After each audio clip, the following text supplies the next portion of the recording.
કુખ્યાત કાર્તિક પટેલના કોર્ટે 10 દિવસના રિમાન્ડ મંજૂર કર્યા છે। પોલીસે કાર્તિક પટેલના 14 દિવસના રિમાન્ડની માંગ કરી હતી।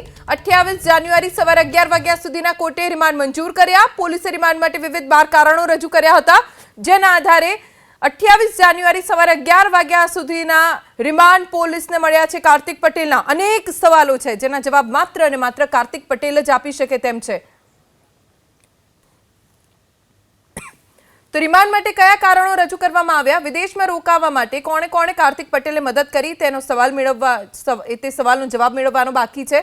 30% બ્લોકેજને 80% બતાવી કેટલા ઓપરેશન અત્યાર સુધી ખ્યાતિ હોસ્પિટલમાં કરવામાં આવ્યા, દર્દીઓ માટે હોસ્પિટલ્સને કેટલું કમિશન તે ચૂકવતો હતો, ડોક્ટર્સને કેટલા રૂપિયા આપવામાં આવતા, પીએમજેવાયમાં સરકારી અધિકારી સામેલ છે કે નહીં, કોની રહેમ નજર હેઠળ આખું કાંડ થયું, આરોપીઓએ કોને કોને ગિફ્ટ આપ્યા, કોને કોને કમિશન્સ આપ્યા છે, કોણ કોણ ડોક્ટર્સ તેની સાથે સંકળાયેલા હતા, બોગસ આયુષ્માન કાર્ડ બનાવી આપનારની આરોપી સાથેની લિંકની પણ તપાસ કરવાની છે।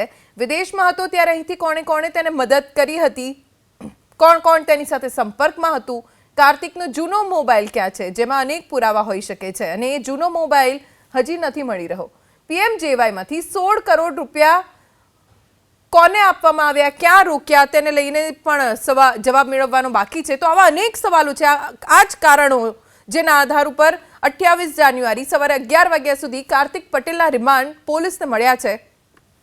હોસ્પિટલ કાંડમાં મુખ્ય આરોપી માસ્ટર માઇન્ડ છે કાર્તિક પટેલ। 65 દિવસ સુધી તે વિદેશમાં રહ્યો અને બાદમાં પત્નીની તબિયત ખરાબ થઈ એટલે ભારત આવવું પડ્યું અને જેવો તે અમદાવાદ એરપોર્ટ પહોંચ્યો તેની ધરપકડ થઈ।